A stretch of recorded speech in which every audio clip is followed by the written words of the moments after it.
The Truro murders, Adelaide, South Australia. 7 young women were raped and murdered.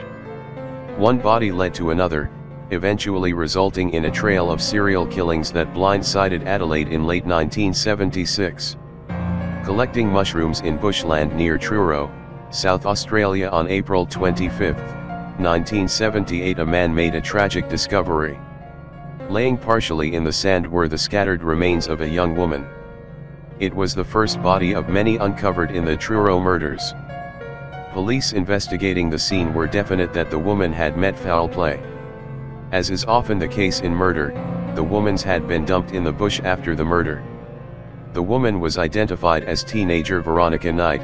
The case would remain open as no clues were found with the body to suggest a suspect at the time. Later in 1978, another young woman's body was found near the Murray Bridge, east of Adelaide. The body was skeletal and identification was difficult, but they were identified as belonging to 20-year-old Maria Dickinson. She went missing 8 months earlier. Evidence showed she had been shot through the head. The following March, the body of Lena Marciano, also 20, was found at a rubbish tip in Adelaide. She had been abducted, severely bashed, and stabbed numerous times. Police were concerned that the last 2 murders were connected. All 3 women had been reported missing within a 2-month period. The police checked for other missing persons reports. They were interested to find that many young women had been reported missing from December 1976 onwards. Including Veronica Knight, the pattern was too frightening to ignore. Young women had been abducted. The police began to investigate that the disappearance of 7 women may be the work of a serial killer. A profile was drawn up, a local man, sex offender, to have been released from jail just prior to the first abduction and may have returned since the last one. Police kept investigating the abductions and murders, trying not to raise suspicions of the killer.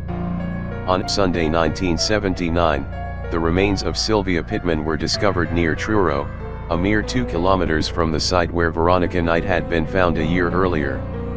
Sylvia was on the list of missing girls. Soon the media got wind of the case and the story was splashed across the country. Newspapers offered rewards of $10,000 to catch the killer, and the government increased its offer to reward to $30,000. The reward offer brought some results. A man approached police to tell them that a friend of his had had an unusual conversation with James Miller. Miller had told the woman that he and another man, Christopher Worrell, were responsible for the murders. The conversation had taken place on February 22, 1977, 2 days after Worrell had died in an automobile accident. This date was very significant to police. It was 8 days after the last abduction. The woman who Miller had told the story to, made a formal police statement. She told police that Miller and Worrell would often pick up gay men, go back to the man's house and rob them, threatening to tell others they were gay. The Miller went on to tell her that he and Chris would pick girls up and kill them. She questioned Miller further. He said that Chris was responsible for the actual murders, but he felt he was to blame because he couldn't stop him. Worrell would rape the women they had picked up and strangle them. Miller admitted he only drove the vehicle. Miller told the woman that he could take her to a place near Truro and show her the bodies of. She didn't believe him. She thought he had said there had been about 6 victims and that the killings had increased just before Worrell had been killed. The woman decided not to tell police. Miller had said that Worrell was responsible and he was dead, so there wasn't anything that could be done anyway. Worrell profile fitted the police's description perfectly. He had been jailed for attempted and rape and was released from Yatala prison in Adelaide in October 1976. And the car accident accounted for the cessation of the murders. In April 1979, searchers at Truro found 2 more skeletons, the remains of Vivki Howell and Connie I. Ordenese. They were found close together and a kilometer from where Veronica Knight's body was found. Police surveillance of Miller spotted him in Inner Adelaide and asked him to accompany them to police headquarters to answer a few questions. Miller was questioned for a while. On Monday, no admissions. The interview was completed and the police decided to take Miller to the charge room. Miller conceded. He decided to show the police where the bodies are. Police procedure made things difficult, but in the end they took Miller out to Truro along with forensic and pathology that evening. Just to make sure Miller didn't have time to change his mind. The media of course found out, and 2 reporters were waiting at the scene when the police and Miller arrived. Miller first directed the police to the positions where the first 4 bodies had been found. The further into the bush, Miller stopped at a large shrub and told police that they may find another one there. Curled up under the tree was another skeleton, that of Julie Mikita. The party then drove to Port Gawler Beach. Eventually, after extensive searching, police discovered the body of Deborah Lamb. Her body had been buried in a hole which was covered with wood. The forensic team concluded that this victim suffered the most brutal attack. Her ankles and wrists were bound with cord, her pantyhose were wrapped around her neck and mouth. Sand and shell grit found in her lungs suggested she was buried alive. The final victim, according to Miller, was buried at Gilman, an isolated area on the outskirts of Adelaide. Police were unable to locate any remains there for quite some time. They did in the end find the skeletal corpse of Tanya Kenny. The police had located every girl on their missing persons list. Miller was charged with 4 counts of murder, then the other 3 were added after further examination. On March 12, 1980, after a 6-week trial, Miller was found guilty of 6 counts of murder. He was acquitted of the murder of Veronia Knight. He was jailed for life. Miller, however, claims he is innocent of murder. He said that his love for Worrell had made him keep quiet about the killings. At his trial in February 1980, Miller pleaded not guilty to 7 counts of murder. He sat quietly as the prosecution tore his defense apart.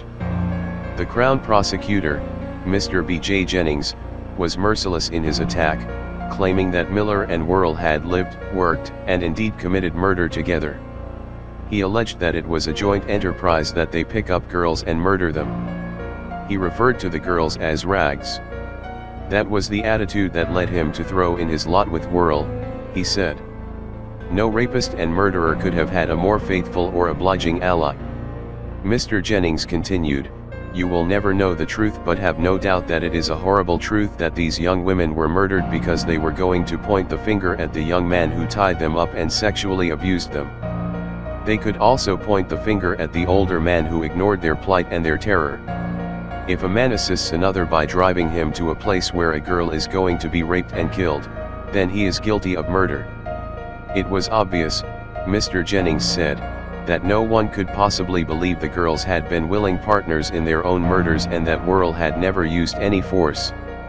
This was what Miller would have the court believe. Mr. Jennings went on to say that the Crown rejected the claims that Miller had played no part in the sexual prelude to the girls' deaths. He said that 3 of the victims had been dumped partly clothed. They were Tanya Kenny, who was found only in a shirt, Vicky Howell, who was found only in shorts, and Deborah Lamb, who was buried only in pantyhose. Counsel for the defense, Mr. K.P. Duggan, QC, said that there was a tendency to use Miller as a scapegoat. He was just waiting for Worrell and there was no joint enterprise as far as he was concerned. Miller had found himself in one of the oldest relationship problems in the world, that of the involvement in the wrongdoing of someone else. He was trapped in a web of circumstance. Although Miller admits that he handled the situation incorrectly, he maintains that he is not a murderer. The jury did not agree with the defense, and on March 12, 1980, Miller was found guilty of 6 counts of murder. He was found not guilty of the murder of the first victim, Veronica Knight. The jury agreed that he did not know that Worrell intended to murder the girl. Mr. Justice Matheson sentenced Miller to the maximum term of 6 life sentences. As Miller was led from the court, he snarled at Detective Sergeant Laurie, "You filthy liar, Laurie, you mongrel." If anyone in the courtroom had any compassion for Miller, it must have been dispelled in July 1984, when Miller was interviewed in prison after his 43-day hunger strike. "Chris Worrell was my best friend in the world," he said.